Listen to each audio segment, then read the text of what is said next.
ഇവിടെ കടി. അവിടെ അവിടെ എന്താ? എന്തു പറ്റിയടാ? പറയടാ. നിനക്ക് പറയുന്നൊരു സുഖം, എനിക്ക് കേൾക്കുന്നൊരു സുഖം, ഒരു കുളിരും. അയ്യോ, കേട്ടാ മാത്രം മതിയോ? അല്ലേ വേണ്ട, പറയുന്നതിൻ്റെ ഒരു സുഖമില്ല, കാണിച്ചുതരാം എന്നും പറഞ്ഞ അവൻ മുണ്ടും മടക്കി കുത്തിയാളുടെ അടുത്തേക്ക് വന്നപ്പോഴേ എന്തോ ചീഞ്ഞു നാറി ജോസേട്ടന്. അല്ലേ വേണ്ട, നീയായി നിന്റെ പെണ്ണായി, ഞാൻ പോവാ പറഞ്ഞ് ജോസേട്ടൻ വലിയാൻ തുടങ്ങി. അങ്ങനെ അങ്ങ് പോയാലെങ്ങനെയാ എന്ന് പറഞ്ഞ് മുട്ടുകാലിർത്തിയതും കുറച്ച് പുക മാത്രമേ പിന്നെ ആനന്ദിനെ കാണാൻ പറ്റിയുള്ളൂ.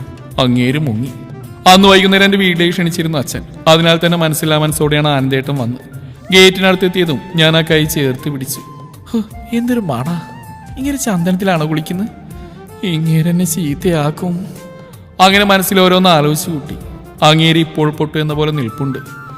ആ പിശാചിന്റെ മൂത്ത ട്രോഫിയാണ് വാതിൽ തുറന്നു. കയ്യിൽ കരുതിയ പാക്കറ്റ് അവന് കൊടുക്കുമ്പോൾ പട്ടിണി കിടന്ന സിംഹത്തിന്റെ കോട്ടിൽ ഇറച്ചി കഷ്ണം വെച്ച പോലെയായിരുന്നു അവന്റെ ഒരു ആക്രാന്തം. എന്നിട്ട് ഞങ്ങളെ നോക്കി ഒരു ഓഞ്ഞ ചിരി. അവളെപ്പോൾ തന്നെ കച്ചറകൾ. അടുക്കളയിൽ നിന്ന് ഒരു കത്തിയും പൊക്കി പിടിച്ച് മാരത്തോണോട്ടത്തിന് പോയി തിരിച്ചു വന്ന പോരാളിയെപ്പോലെ ഓടി വന്ന് മുഖം കാണിച്ചു അമ്മ. എന്നെ എന്റെ കെട്ടിയോനെ എന്തൊക്കെയോ അർത്ഥം വെച്ച് ആക്കി നോക്കുന്നുണ്ട്. ആനന്ദേട്ടന്റെ മുഖത്ത് അന്നേരത്തെ ദയനീയ ഭാവമെല്ലാം വിളിച്ച് പറയുന്നുണ്ട്. എന്നെ നോക്കിയൊന്ന് ഊറി ചിരിച്ചു അമ്മയെന്ന് പറയുന്ന ആ ധീര വനിത. ആ മകള് കയറി വാ. അത് അച്ഛനാണ്. അവിടെ നല്ല പുഞ്ചിരിയാണ്.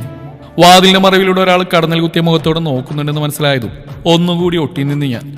അങ്ങേരാണെങ്കിൽ അതൊന്നും ശ്രദ്ധിക്കാതെ സദ്യപുരാണം വിളമ്പുന്നുണ്ട് അച്ഛനോട്. ഇങ്ങേരാരാ നളനോ? മനസ്സിലോർത്തു ഞാൻ.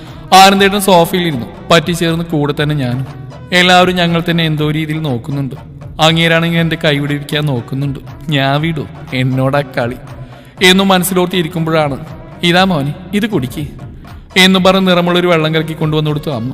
ചാടി എഴുന്നേറ്റ് ഒറ്റവലി കുടിച്ച് ചുണ്ടും തുടച്ച് എല്ലാവരെയും നോക്കി ഞാൻ. അമ്മയുടെ മുഖം ദയനീയമായി ആനന്ദേട്ടനെ നോക്കി. എന്തിനാണാവോ ആ നോട്ടം അറിയില്ല. ഞാനൊന്നും അറിഞ്ഞില്ല രാമനാരായണ എന്നും പറഞ്ഞ് വിദൂരതയിലേക്ക് നോക്കി ഞാനങ്ങിരുന്നു. എന്റെ മോളെ, നീ വെള്ളം കുടിപ്പിച്ചവനെ? അമ്മ ആത്മ. അല്ല മോളെ, ഈ അവന്റെ കൈവിട്, ഇവിടെ ആരും തട്ടിപ്പറിച്ചു കൊണ്ടുപോയില്ല. അച്ഛൻ്റെ ഒരു ഓഞ്ഞ ചിരിയും ഡയലോഗും. അത് കേട്ടത് അങ്ങേരെന്നെ തുറിച്ചു നോക്കി. നോട്ടം കണ്ട ഞാൻ പാമ്പ് മാളത്തിലൊളിക്കുന്ന പോലെ എഴുന്നേറ്റു. അത് കേൾക്കാനിരുന്ന പോലെ അമ്മയുടെ അടുത്ത് പോള്. അതിനവള് ബാക്കി വെച്ചെങ്കിലല്ലേ, മോൻ ജീവനോടെ ഉണ്ടല്ലോ, ഭാഗ്യം എന്നും പറഞ്ഞ് ചിരിയായിരുന്നു. കടന്നിൽ കുത്തിയ മോന്തയുടെ അവിടുന്ന് ചാടി എഴുന്നേറ്റ് എന്റെ മുറിയിൽ പോയി വാതിൽ വലിച്ചടച്ചു. ഇതൊന്നും കണ്ട് മോൻ പേടിക്കണ്ട, മുഴുവൻ ആക്ടിങ്ങാ. അവൾ ഏതാ സാധനം എന്നറിയോ? ആ ഗോളിന്റെ നിർമ്മാതാവിന്റെ വകയായിരുന്നു. ആനന്ദേ, അവളൊരു പാവാടാ. പാവാടയോ? അല്ലടാ, അവളൊരു പാവാന്ന് പറഞ്ഞ നീ എന്ന് വെച്ചാൽ ജീവനാ അവൾക്ക്. അത് ഈ ചിത്രം കണ്ടപ്പോൾ പിടികിട്ടി.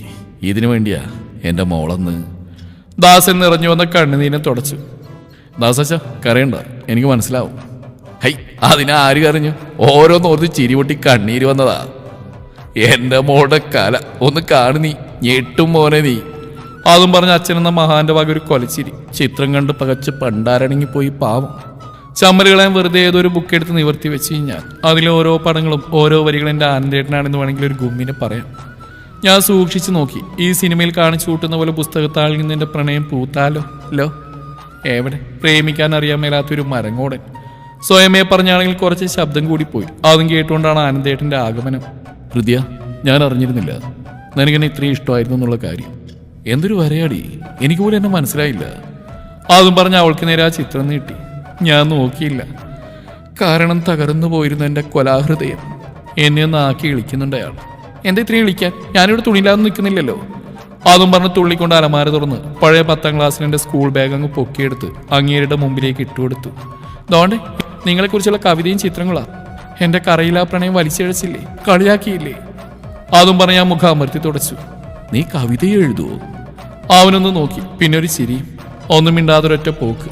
പിന്നീട് ഞാൻ എൻ്റെ പണി തുടങ്ങി. അമ്മ ഉണ്ടാക്കി വെച്ച ഇലയട, വട്ടയപ്പം, നുറുക്ക്, കുഴലപ്പം, അങ്ങനെ എല്ലാവരോടുള്ള കലിപ്പ് ഞാൻ അതുങ്ങളോട് തീർത്തു. കാളിയുടെ ട്രോഫികൾ എന്നെ കലിപ്പ് മോഡിൽ നോക്കുന്നുണ്ട്. ഒന്ന് ഇളിച്ചു കാണിച്ചു ഞാൻ. രാത്രി അത്താഴം കഴിഞ്ഞാണ് ഞങ്ങൾ പോയത്. ചെന്ന് കയറിയുന്ന സോഫയിലേക്ക് ചാഞ്ഞ് അങ്ങേര് TV ഓണാക്കി. എന്നിട്ട് പഴയൊരു ഹിന്ദി പാട്ടങ്ങ് വെച്ചു അങ്ങേര്. അത് കേട്ടുകൊണ്ട് താളം പിടിക്കുന്നുണ്ട്. ഇടയ്ക്ക് എന്നെയും നോക്കുന്നുണ്ട്. ഇങ്ങേരിത് ഏത് ലോകത്താ ജീവിക്കുന്നത്? കേൾക്കാനൊക്കെ രസമുണ്ട്, പക്ഷെ എനിക്ക് ദേഷ്യ തോന്നിയത്. കട്ടിലൊരു മൂലയിൽ ഞാൻ കിടന്ന് TV ഓഫ് ചെയ്തോ ലൈറ്റുകൾ ഓരോന്നായി ഓഫ് ആവുന്നത് ഞാൻ അറിഞ്ഞു. എന്തിനാണെന്നറിയില്ല, നെഞ്ചിലൊരു പിടപ്പ്. എന്നെ നോക്കി ആ നോട്ടം ഞാൻ റിമൈൻഡ് ചെയ്തു. പിന്നെയും കണ്ടു. അന്നേരത്തെ അങ്ങയുടെ മുഖത്ത് ഞാൻ TG രവിയെ കണ്ട് ചാടി എഴുന്നേറ്റ് തിരിഞ്ഞു നോക്കിയതും കണ്ടു. വാതിലടച്ച് കുറ്റിയിടുന്നു. ആവശ്യമില്ലാതെ ഷർട്ടൊക്കെ ഊരി ഹാങ്കറിൽ കൊളുത്തുന്നുണ്ട്. എന്തിനാണാവോ എന്തോ.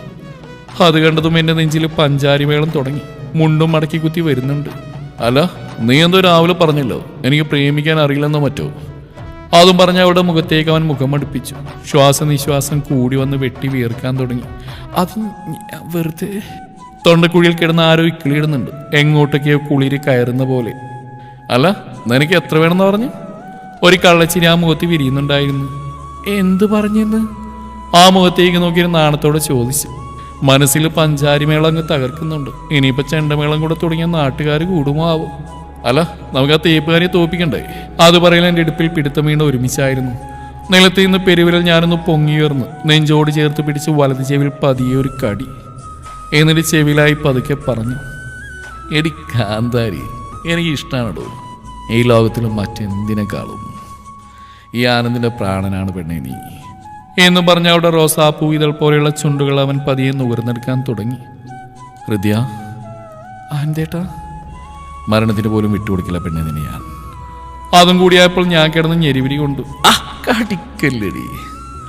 ഷോറി, ഞാനൊന്ന് 18+ റൊമാൻറ്റിക് ആയി പോയതാ. ആ ഭദ്രകാളി തോൽപ്പിക്കാനുള്ള കൊട്ടേഷൻ പറഞ്ഞുറപ്പിച്ച് അതിനുള്ള തയ്യാറെടുപ്പുകൾക്കായി ആ കട്ടിലേക്ക് എന്നെയും കൊണ്ട് ചാഞ്ഞു ആനന്ദേട്ടൻ.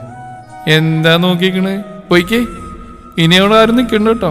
പോയിക്കോ, അവരായി അവരുടെ പാടായി. മറ്റുള്ളവരുടെ ബെഡ്റൂംസിൽ കാണുന്നത് മോശമാണ്.